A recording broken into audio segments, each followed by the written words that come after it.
അവളുടെ ആ വാക്കുകൾ അവനിൽ വല്ലാത്തൊരു പ്രകമ്പനം തന്നെയായിരുന്നു സൃഷ്ടിച്ചത്. നീ വെറുതെ പറയുന്നതാണോ? അവന്റെ വാക്കുകളിൽ പരിഭ്രമം നിറഞ്ഞിരുന്നു. അല്ല ഹരിച്ചേട്ടാ, എൻ്റെ മനസ്സിലൊരാളുണ്ട്. ആ ഒരാളോട് തീവ്രമായ ഇഷ്ടവുമുണ്ട്.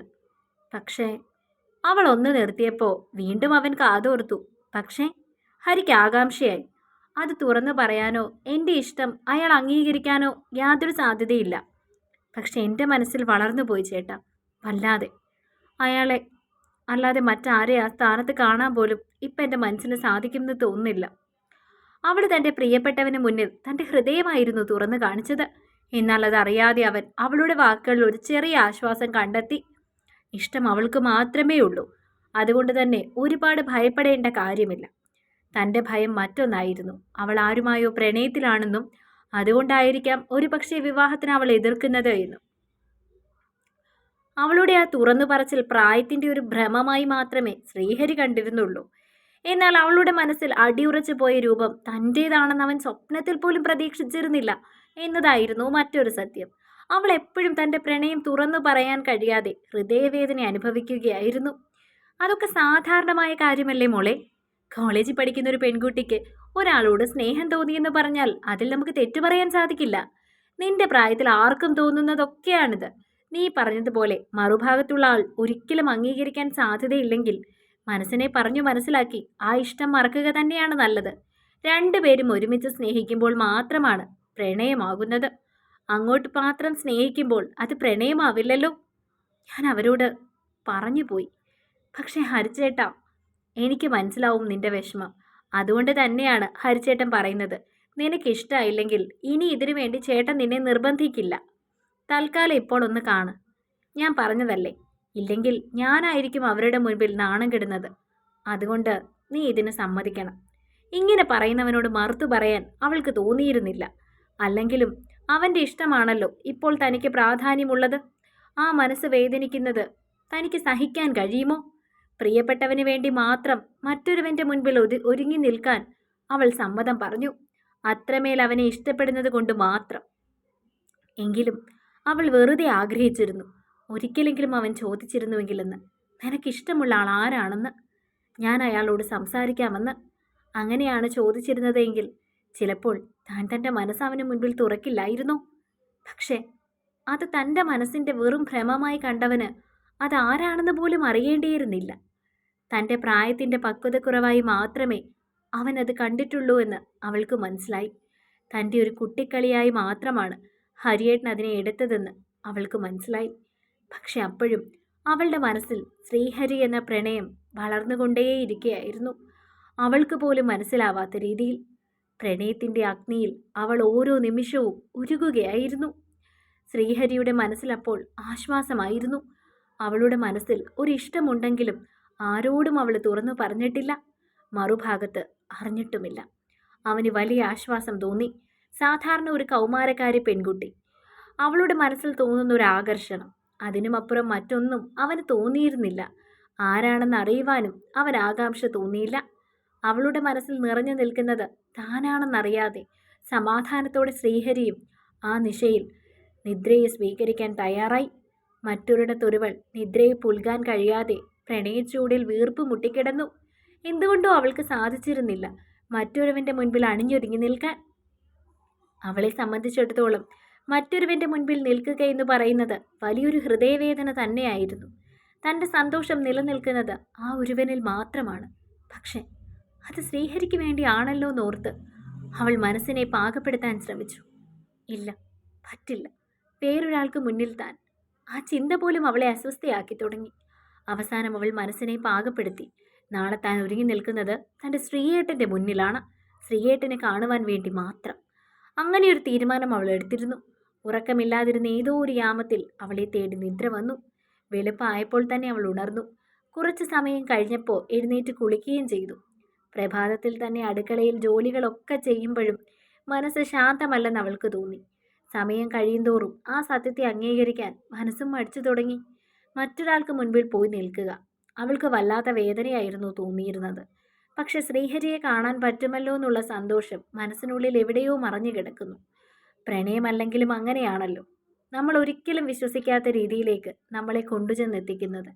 ഈ ജന്മവും വരും ജന്മങ്ങളിലുമൊക്കെ ആ പ്രണയം സ്വന്തമായെങ്കിലെന്ന് അവൾ ആഗ്രഹിച്ചു പോയി. ഒരു ജന്മത്തിലും അവനിൽ നിന്നും മോചനമില്ലെന്ന് മനസ്സ് അലമുറയിടാൻ തുടങ്ങി. അവൻ്റെ ചുംബന ചൂടിൽ വിയർക്കാൻ ഉള്ളം കൊതിച്ചു.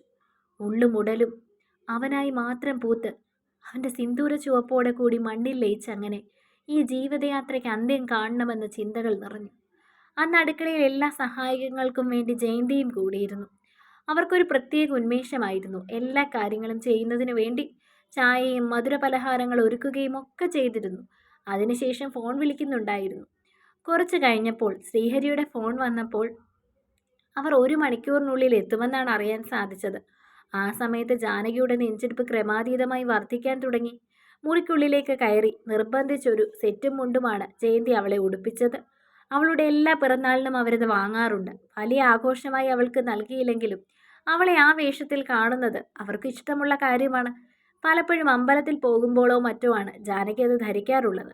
തനിക്ക് ഏറ്റവും പ്രിയപ്പെട്ട മകൾ ധരിക്കുന്ന വേഷം അതുതന്നെയാണ്. ഒരു ഒലിവ് ഗ്രീൻ നിറത്തിലുള്ള കരയുള്ള സെറ്റുമുണ്ടുമായിരുന്നു മകൾക്ക് വേണ്ടി ജയന്തി തിരഞ്ഞെടുത്തത്. ഉടുത്തു കഴിഞ്ഞപ്പോൾ അവൾക്ക് ഐശ്വര്യമുള്ളതുപോലെ അവർക്ക് തോന്നി. അവളുടെ നീണ്ട മുടിയിഴകളിൽ ഇഴകൾ ഇട്ടു. മുല്ലപ്പൂ വച്ചു കൊടുത്തു. ഇരുനിറത്തിൽ വിടർന്ന കണ്ണുകളോടുകൂടിയ ജാനകി സുന്ദരിയായിരുന്നു. കണ്ണിൽ മഷി കൂടി എഴുതിയപ്പോഴേക്കും ആള് മാറിയതുപോലെ അവർക്ക് തോന്നി. തൻ്റെ മകൾ ഒരു വലിയ പെൺകുട്ടി ആയതുപോലെ. ഒരു കുഞ്ഞു കറുത്ത പൊട്ടും അതിനോടൊപ്പം ചന്ദനക്കുറിയും കൂടി ആയപ്പോഴേക്കും ജാനകിക്ക് ആ ഐശ്വര്യം കൈവന്നു. പക്വത നിറഞ്ഞൊരു പെൺകുട്ടിയുടെ രൂപത്തിലേക്ക് അവൾ മാറിക്കഴിഞ്ഞിരുന്നു. അവളുടെ മുഖത്തെ തിളക്കം ഇല്ലായ്മ അവർ ശ്രദ്ധിച്ചു. അതിൻ്റെ കാരണം അവർക്കും അവ്യക്തമായിരുന്നു. പക്ഷേ കുറച്ചു ദിവസങ്ങളായി അവളുടെ മുഖത്ത് വരുന്ന മാറ്റങ്ങളും സ്വഭാവത്തിൽ വന്ന വ്യത്യാസങ്ങളുമൊക്കെ അവർ തിരിച്ചറിഞ്ഞു കഴിഞ്ഞിരുന്നു. ഒരു പെൺകുട്ടിയെ അടിമുടി മനസ്സിലാക്കുവാൻ അവളുടെ അമ്മയ്ക്കല്ലാതെ മറ്റാർക്കാണ് കഴിയുക? അവളുടെ മനസ്സിൽ ആരെങ്കിലും ഉണ്ടോ എന്ന ഭയം പോലും അവരുടെ ഉള്ളിൽ അടിയുറച്ചു കഴിഞ്ഞിരുന്നു. പക്ഷെ അവളോട് നേരിട്ട് ചോദിക്കാൻ ഒരു ഭയം. താൻ ഭയക്കുന്ന ഒരു മറുപടിയാണ് അവൾ തന്നോട് പറയാനുള്ളതെങ്കിൽ അത് കേൾക്കുന്ന നിമിഷം ചിലപ്പോൾ തനിക്ക് താങ്ങാൻ സാധിക്കില്ല. അതുകൊണ്ടാണ് അക്കാര്യം അവളോട് ചോദിക്കാതിരിക്കുന്നത്. ഇപ്പോൾ അവളുടെ വിഷാദം നിറഞ്ഞ ആ മുഖം അതിനുള്ള മറുപടി പറയാതെ പറയുന്നത് പോലെയാണ് അവർക്ക് തോന്നിയത്. എങ്കിലും അത് മനസ്സിൽ ഒളിപ്പിച്ച് തന്നെ അവർ പറഞ്ഞു, ഇപ്പം എൻ്റെ മോള് സുന്ദരിയായി, ആർക്കും കണ്ടാൽ ഇഷ്ടമാകും. കുറച്ച് സമയം കൂടി കഴിഞ്ഞപ്പോൾ ശ്രീഹരി വിളിച്ചു. അവർ കവലയിലെത്തിയെന്ന് പറഞ്ഞു. ആ സമയം ജാനകി പരിഭ്രാന്തിയായി. ജയന്തി പെട്ടെന്ന് അടുക്കളയിലേക്ക് പോയി കാപ്പിയും പലഹാരങ്ങളും ട്രേയിലാക്കി ഒരുക്കി വെച്ചു. അതിനുശേഷം അവളുടെ അരികിലേക്ക് വന്നിരുന്നു കൊണ്ട് പറഞ്ഞു, മോള് തന്നെ വേണം കാപ്പി കൊടുക്കാൻ. ആദ്യം പയ്യന് തന്നെ കൊടുക്കണം. മധുരമുള്ള എന്തെങ്കിലും പയ്യൻ കഴിക്കുന്നതെങ്കിൽ അതിനർത്ഥം പെൺകുട്ടിയെ ഇഷ്ടമായി എന്നാണ്. എരിവുള്ളതാണെങ്കിൽ ഇഷ്ടമായില്ല എന്ന്. പഴയ കാര്യങ്ങളൊക്കെ ഓരോന്നായി അവർ പറയുമ്പോഴും അവളുടെ മനസ്സിൽ ശ്രീഹരിയെ കാണാൻ സാധിക്കുമല്ലോ എന്ന സന്തോഷം മാത്രമായിരുന്നു ഉണ്ടായിരുന്നത്.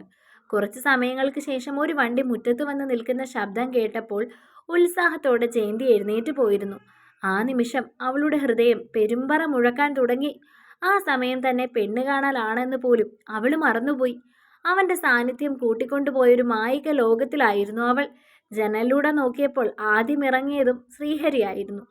അവൻ്റെ മുഖം കണ്ടപ്പോഴേക്കും ഉള്ളിൽ വച്ചിരിക്കുന്ന പ്രണയം പുറത്തേക്ക് വരുന്നത് അവൾ അറിഞ്ഞിരുന്നു. തൻ്റെ സെറ്റും മുണ്ടിന് ചേർന്ന ഒലിവ് ഗ്രീൻ നിറത്തിലുള്ള ഒരു ഷർട്ടാണ് അവൻ ഇട്ടിരിക്കുന്നത്. അത് കണ്ടപ്പോൾ അവൾക്ക് വലിയ സന്തോഷം തോന്നി. അവനോടൊപ്പം ഇറങ്ങുന്ന സുന്ദരനായ ഒരു ചെറുപ്പക്കാരനെ ജാനകി കണ്ടതേയില്ല. അവളുടെ മുഖം മുഴുവൻ ശ്രീഹരി തന്നെയായിരുന്നു. തൻ്റെ പ്രണയത്തിൻ്റെ ഉടയോൻ വന്നുവെന്ന് മനസ്സ് മുന്നറിയിപ്പ് നൽകുന്നത് പോലെ, അവനിലേക്ക് മാത്രം ഹൃദയം ചുരുങ്ങിയതുപോലെ, ആ ആണൊരുത്തൻ്റെ സാന്നിധ്യത്തിൽ മാത്രം താൻ എത്രത്തോളം സന്തോഷം അനുഭവിക്കുന്നുണ്ടെന്ന് അവൾ അത്ഭുതത്തോടെ ഓർക്കുകയായിരുന്നു. ശ്രീഹരിയാണ് തൻ്റെ പാതിയെന്ന് വീണ്ടും വീണ്ടും മനസ്സിനോട് അവൾ പറഞ്ഞു പഠിപ്പിച്ചു. എങ്കിലും തൻ്റെ ഇഷ്ടം പോലും അവനോട് തുറന്നു പറയാൻ പറ്റാത്ത നിസ്സഹായ അവസ്ഥയിലാണ് താനെന്നും അവൾ ചിന്തിച്ചു. ഒരേ സമയം പ്രണയത്താൽ നിറയുകയും നീറുകയും ചെയ്തു അവളുടെ മനസ്സ്. എങ്ങനെയാണ് അവനെ പ്രണയിക്കുന്നുവെന്ന് ആ മുഖത്ത് നോക്കി പറയുന്നത്? അതിനുള്ള ധൈര്യം മാത്രം തനിക്കില്ല. അവനെ കാണുമ്പോൾ തോന്നുന്ന പ്രണയം മുഴുവൻ ആ കാര്യത്തെപ്പറ്റി ചിന്തിക്കുമ്പോൾ ചോർന്നു പോകുന്നു എന്ന് അവൾ ഓർക്കുകയായിരുന്നു. എത്രയൊക്കെ ധൈര്യം സംഭരിച്ചു എന്ന് പറഞ്ഞാലും ഹരിച്ചേട്ടൻ്റെ മുഖത്ത് നോക്കി ആ സത്യം പറയാനുള്ള ധൈര്യം ഇപ്പോഴും തനിക്കില്ലെന്ന് അവൾ മനസ്സിലാക്കുകയായിരുന്നു. അയാളോട് ചിരിച്ചുകൊണ്ട് എന്തോ പറഞ്ഞതിന് ശേഷം ശ്രീഹരി അയാളുടെ തോളത്ത് പിടിച്ച് അകത്തേക്ക് കയറുന്നുണ്ട്. കുറച്ചു കഴിഞ്ഞ് ഹാളിൽ നിന്നും അമ്മ വിളിച്ചു. അപ്പോൾ തനിക്ക് ചെല്ലാനുള്ള ക്ഷണമാണെന്ന് അവൾക്ക് മനസ്സിലായിരുന്നു. മനസ്സില്ലാ മനസ്സോടെയായിരുന്നു അവൾ അടുക്കളയിലേക്ക് നടന്നത്. അപ്പോഴും ഉള്ളിൽ നേരിയ പ്രതീക്ഷ വിടർന്നു. ചായയും പലഹാരങ്ങളും വച്ചിരുന്ന ട്രേയുമായി മുന്നിലേക്ക് നടന്നപ്പോൾ അമ്മ പറഞ്ഞ വാചകങ്ങൾ ഓർത്തു. ആദ്യം ചായ പയ്യന് തന്നെ കൊടുക്കണമെന്ന്. മുന്നിലേക്ക് നടക്കും തോറും ശ്രീഹരിയുടെ ശബ്ദം വ്യക്തമായി കേൾക്കാമായിരുന്നു. തൻ്റെ കാതുകൾക്ക് എന്നും പ്രത്യേക ഇമ്പം നൽകുന്ന ആ ശബ്ദം കേൾക്കും തോറും അവൾ പ്രണയിനിയായി മാറിയിരുന്നു. തൻ്റെ മനസ്സിലുള്ള പ്രണയം ശക്തി പ്രാപിക്കുന്നത് അവൾ അറിഞ്ഞിരുന്നു. ഒരു നിമിഷം മറ്റെല്ലാം അവൾ വിസ്മരിച്ചുപോയി. കണ്ണുകൾക്ക് മുൻപിൽ പ്രിയപ്പെട്ടവൻ മാത്രമായ നിമിഷങ്ങൾ. ചായയുമായി എത്തിയപ്പോഴേക്കും കണ്ണു ചിമ്മാതെ അവൾ അവനെ തന്നെ നോക്കി നിന്നു പോയിരുന്നു. ചായ കൊടുക്കുമോളെ, അമ്മ പറഞ്ഞപ്പോഴാണ് ബോധം വന്നത്. പെട്ടെന്ന് ചായയുടെ കപ്പുമായി നേരെ ചെന്നതോ ശ്രീഹരിയുടെ മുൻപിലേക്കായിരുന്നു. അവളുടെ ആ പ്രവൃത്തിയിൽ ശ്രീഹരിയും ഒന്ന് വല്ലാതായിരുന്നു. പക്ഷെ അവൾക്ക് പരിഭ്രമം കൊണ്ട് പറ്റിയതായിരിക്കുമെന്ന് അവന് തോന്നി. അതുകൊണ്ട് തന്നെ തനിക്ക് നീട്ടിയ ചായക്കപ്പിലേക്ക് നോക്കി തന്നെ അവൻ പറഞ്ഞു, അമലിന് ആദ്യം ചായ കൊടുക്കുമോളെ. അവൻ്റെ ആ ഒറ്റ വാചകം മതിയായിരുന്നു അവളുടെ പ്രണയത്തെ തകർത്ത് കളയാനായി. എങ്കിലും മനസ്സില്ലാ മനസ്സോടെ അരികിലിരുന്ന ആൾക്ക് നേരെ ചായ നീട്ടി. ഒന്ന് ചിരിക്കാൻ പോലും അവളുടെ മനസ്സിന് തോന്നിയിരുന്നില്ല. പക്ഷെ ആ മുഖത്ത് നിറഞ്ഞൊരു ചിരിയുണ്ട്. അമൽ ചായ എടുത്തതിന് ശേഷമാണ് ശ്രീഹരി ചായ എടുത്തത്. പിന്നീട് അമ്മയോട് വിശേഷങ്ങൾ പറച്ചിലായി. നല്ല ജോലിയുള്ള പയ്യനാണെന്നും തനിക്കറിയാവുന്ന വീട്ടുകാരാണെന്നും അവനെപ്പറ്റി പറയുന്നുണ്ട്. അയാളാണെങ്കിൽ തൻ്റെ മുഖത്തുനിന്ന് കണ്ണു മാറ്റുന്നുമില്ല. ചായ കുടിച്ചു കഴിഞ്ഞ് അമൽ ആദ്യം എടുത്ത ഒരു ജിലേബിയാണ്. അത് കണ്ടപ്പോൾ തന്നെ അമ്മയുടെ മനസ്സ് നിറഞ്ഞിരുന്നു. ശ്രീഹരിയുടെ മുഖത്തും നിറഞ്ഞ ചിരി തന്നെയായിരുന്നു. അമ്മേ, അവർക്ക് എന്തെങ്കിലും സംസാരിക്കണമെങ്കിൽ സംസാരിക്കട്ടെ. ശ്രീഹരിയുടെ ആ വാചകങ്ങൾ മാത്രം ഇടുത്തി പോലെ അവളുടെ ഹൃദയത്തിലേക്ക് വീണു. അയ്യോ, അതിൻ്റെ ഒന്നും ആവശ്യമുണ്ടെന്ന് തോന്നില്ല ഹരിയേട്ടാ. ഇപ്പം ഞാൻ കണ്ടല്ലോ, ഇനി അച്ഛനും അമ്മ ഒന്ന് കാണട്ടെ, ആ സമയത്ത് സംസാരിക്കാമല്ലോ. പെട്ടെന്ന് തന്നെ അമൽ അങ്ങനെ പറഞ്ഞപ്പോൾ അവൾക്കൊരാശ്വാസം തോന്നി. അവൻ്റെ സ്വഭാവം ജയന്തിക്കും ഇഷ്ടമായി. ശ്രീഹരിയുടെ മനസ്സും നിറഞ്ഞുവെന്ന് ആ മുഖം കാണുമ്പോൾ തന്നെ അറിയാം. അതാണ് അമലേ നല്ലത്. പക്ഷെ ഇപ്പോഴത്തെ കുട്ടികളല്ലേ, എന്തെങ്കിലും സംസാരിക്കണമെന്നുണ്ടെങ്കിൽ നേരത്തെ ആയിക്കോട്ടെ എന്ന് കരുതിയാണ് ഞാനത് പറഞ്ഞത്. ശ്രീഹരി വ്യക്തമാക്കിയപ്പോൾ ഒരു ചിരിയോടെ അവൻ തന്നെ മറുപടി നൽകിയിരുന്നു. ഞാൻ ഏതായാലും വീട്ടിൽ ചെന്നിട്ട് അച്ഛനെയും അമ്മയും വിളിക്കാൻ പറയാം. ജാനകിയുടെ മുഖത്തേക്ക് നോക്കി പറഞ്ഞു. സമ്മതം എന്ന ഭാവത്തിൽ ജയന്തി തലയാട്ടി. അവർക്കും മനസ്സ് നിറഞ്ഞു എന്ന് മനസ്സിലായിരുന്നു. ഇറങ്ങുന്നതിന് മുൻപ് അമൽ ചിരിയോടെ ജാനകിയുടെ മുഖത്തേക്കൊന്ന് നോക്കിയിരുന്നു. വരുത്തി വെച്ചൊരു പുഞ്ചിരി അവൾ അവന് നൽകി. മറ്റാരുടോ അപ്പോൾ ഫോണിൽ സംസാരിക്കുന്ന തിരക്കിലായിരുന്നു ശ്രീഹരി. അവസാനം അമലിനൊപ്പം യാത്ര പറഞ്ഞ് ശ്രീഹരി ഇറങ്ങിയപ്പോഴും അവളുടെ മിഴികൾ അവനിൽ തന്നെയായിരുന്നു കൊരുത്തിരുന്നത്. കയറുന്നതിന് മുൻപ് ഒരു വട്ടം കൂടി അമൽ നോക്കിയപ്പോൾ അവൾ മനഃപൂർവ്വം കാണാത്തതുപോലെ നിന്ന് കളഞ്ഞിരുന്നു. തുടരും. അടുത്ത ഭാഗങ്ങൾക്ക് വേണ്ടി ചാനൽ സബ്സ്ക്രൈബ് ചെയ്യാൻ മറക്കല്ലേ. രണ്ടുപേരെയും നമുക്ക് സെറ്റാക്കി എടുക്കാം കേട്ടോ.